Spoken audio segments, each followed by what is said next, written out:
dal leen ak jàmm ci tas info aboneel ngir dara bañ a di la raw. talaata ñaar fan ak ñett ci mois de mai 2023 ñetti waxtu jot dafa teg juróom-ñaari simili ca tribunal wala ca chambre criminelle bu Ndakaaru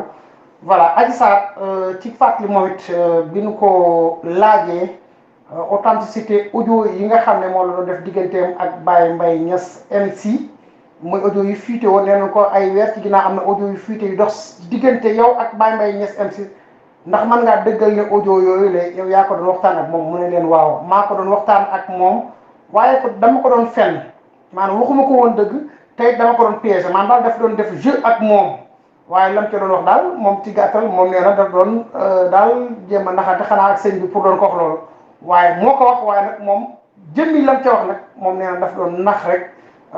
sëñ bi pour doon ko wax loolu la Adji Sarr wax ci audio yi ngeen doon dégg ca Baye Mbaye Niass MC ci fàtt nag Baye Mbaye Niass MC ginnaaw bi audio yi génnee def na ay vidéo ba jamono bi ñu waxee yéen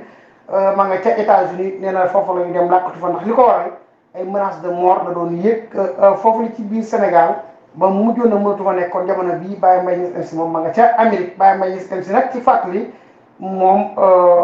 doomi Cheikh Ibrahima Niass la di maam Baye di am caatam